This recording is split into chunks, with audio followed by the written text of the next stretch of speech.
महाभारत के युद्ध में कर्ण और अर्जुन आमने सामने लड़े थे। कर्ण के पास परशुराम द्वारा दिया गया विजय धनुष था, तो अर्जुन के पास मयासुर या अग्निदेव द्वारा दिया गया गांडीव धनुष। दोनों के ही तर्कस में सभी तरह के दिव्यास्त्र थे, लेकिन कहते हैं कि कर्ण का धनुष अर्जुन के धनुष से कहीं ज़्यादा बेहतर था। क्या ऐसा था? जानिए रहस्य। गांडीव धनुष। गांडीव धनुष अर्जुन के पास कैसे आया और इसे किस तरह बनाया गया, इस संबंध में 2-3 तरह की कथाएं प्रचलित हैं।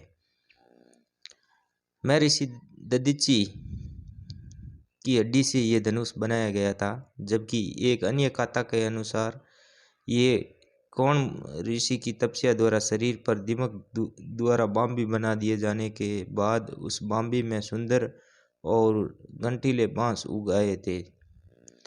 जब कण्व ऋषि के तपस्या पूर्ण हुई तो ब्रह्मा जी की सलाह पर उस बांस से तीर धनुष बनाए गए, पिनाक, सारंग और गांडीव। गांडीव धनुष वरुण देव के पास था, जिसे उन्होंने अग्निदेव को दे दिया था। अग्निदेव ने अर्जुन को दे दिया था। जबकि एक दूसरी कथा के अनुसार खांडव वन में इंद्रप्रस्थ बनाने के दौरान ये धनुष मयासुर ने अर्जुन को देते हुए का इसका इतिहास बताया था। जो भी हो, ये धनुष और इसका तर्कस चमत्कारी और दिव्य था। अर्जुन के धनुष की टंकार से पूरा युद्ध क्षेत्र गूंज उठता था। रथ पर सवार कृष्ण और अर्जुन को देखने के लिए देवता भी स्वर्ग से उतर गए थे। इस धनुष का तर्कस अक्षय था। इस तर्कस के बाण कभी समाप्त नहीं होते थे। कुछ बाण तो लक्ष्य को भेद कर वापस लौट आते थे। ये धनुष देव, दानव तथा गंधर्वों से अनंत वर्षों तक पूजित रहा था। वो किसी शस्त्र से नष्ट नहीं हो सकता था तथा अन्य लाख धनुषों का सामना कर सकता था। जो भी इससे दान करता था उसमें शक्ति का संचार हो जाता था। अर्जुन इस धनुष के बल पर पाशुपतास्त्र अस्त्र, नारायण अस्त्र और ब्रह्म अस्त्र छोड़ सकते थे। विजय धनुष। विजय धनुष दान करने के कारण कर्ण को विजयधारी कहा जाता था। कर्ण का धनुष अर्जुन के धनुष से इसलिए श्रेष्ठ था क्योंकि जब वे तीर चलाते थे और उनका तीर अर्जुन के रथ पर लग जाता था तो रथ पीछे कुछ दूरी तक खिसक जाता था। उस वक्त श्री कृष्ण कर्ण की बहुत तारीफ करते थे। जब अर्जुन तीर चलाते थे तो कर्ण का रथ बहुत दूर तक पीछे खिसक जाता था। अर्जुन ने श्री कृष्ण से पूछा कि मेरे तीर से कर्ण का रथ बहुत दूर तक चला जाता है, जबकि उसके तीर से मेरा रथ कुछ कदम ही जाता है, फिर भी आप मेरी नहीं उस कर्ण की क्यों तारीफ करते हैं? इस सवाल के जवाब में श्री कृष्ण कहते हैं कि तुम्हारे रथ पर हनुमान जी स्वयं विराजमान है और मैं भी बैठा हूँ, फिर भी कर्ण के तीर में इतनी क्षमता है कि वो हमारे रथ को कुछ कदम पीछे धकेल देता है। सोचो, यदि हनुमान जी और मैं इस रथ से उतर जाएं तो क्या होगा? अर्जुन उनकी बात समझ जाता है। कृष्ण ने यह भी कहा था कि जब तक कर्ण के हाथ में उसका विजय धनुष है तब तक तीनों लोकों के योद्धा एक साथ मिलकर भी कर्ण को नहीं हरा सकते। कर्ण के धनुष में ऐसी खूबियां थी जो अर्जुन के गांडीव धनुष में नहीं थी। विजय एक ऐसा धनुष था जो किसी भी प्रकार के अस्त्र या शस्त्र से खंडित नहीं हो सकता था। इससे तीर छूटते ही भयानक ध्वनि उत्पन्न होती थी।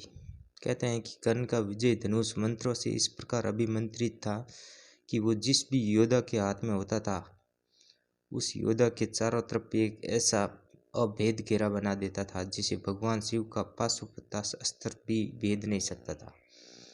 मंत्रों से अभिमंत्रित होने के कारण उस विजय धनुष पर जिस भी बाण को रखकर चलाया जाता था उस बाण की ताकत उसकी वास्तविक ताकत से कई गुना बढ़ जाती थी। कहते हैं किसी धनुष के प्राण उसकी प्रत्यंचा में होते हैं और विजय धनुष की प्रत्यंचा इतनी मजबूत थी कि उसे दुनिया के किसी भी अस्त्र या शस्त्र से नहीं काटा जा सकता था। इस धनुष का निर्माण विश्वकर्मा जी ने तारकासुर राक्षस के 3 पुत्रों की नगरी त्रिपुरा का विनाश करने के लिए किया था। इसी धनुष से भगवान शिव ने अपना पाशुपतास्त्र अस्त्र चलाकर 3 नगरियों का एक साथ ध्वंस कर दिया था। उन तीनों असुरों की नगरी के विनाश के बाद भगवान शिव ने इस विजय धनुष को देवराज इंद्र को दे दिया। देवराज इंद्र ने इस अद्भुत और शक्तिशाली धनुष से कई बार युद्ध में असुरों और राक्षसों का विनाश किया था।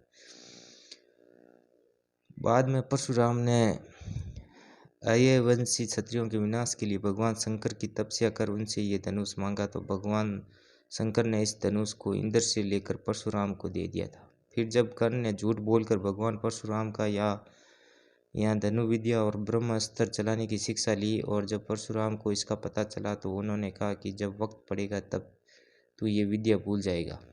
फिर बाद में परशुराम जी को दया आई तो उन्होंने ये विजय धनुष देकर आशीर्वाद भी दिया कि तुम्हारी अमिट प्रसिद्धि रहेगी।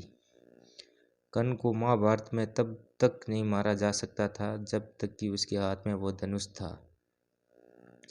महाभारत के युद्ध के 17वें दिन जब कर्ण कौरवों के सेनापति थे, तब उसने अर्जुन से युद्ध करने के लिए पहली बार अपना विजय धनुष हाथ में उठाया था।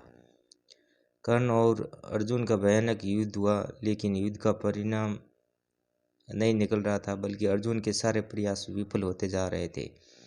ऐसे में श्री कृष्ण ने एक कीचड़ भरे गड्ढे की ओर अपना रथ मोड़ दिया। कर्ण के सारथी शल्य ने भी अपना रथ उस रथ के पीछे पीछे चला दिया। कर्ण के रथी को वो कीचड़ का गड्ढा नहीं दिखाई दिया और उसका रथ उस गड्ढे में फंस गया। तब कर्ण अपने धनुष को रथ में ही छोड़कर गड्ढे में फंसे रथ के पहिए को निकालने लगे। बस यही वक्त था जबकि श्री कृष्ण के कहने पर अर्जुन ने निहत्थे कर्ण पर तीर चला दिया। भगवान श्री कृष्ण इस बात को जानते थे कि यदि ये मौका चुके तो फिर अर्जुन को बचाना मुश्किल होगा, इसलिए उन्होंने ये कठिन फैसला तुरंत ही लिया, जो कि युद्ध के नियमों के विरुद्ध था।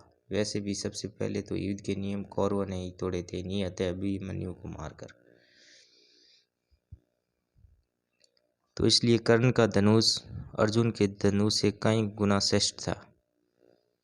अगर आपको हमारा चैनल अच्छा लगा है तो हमारे चैनल को लाइक कीजिए और सब्सक्राइब कीजिए।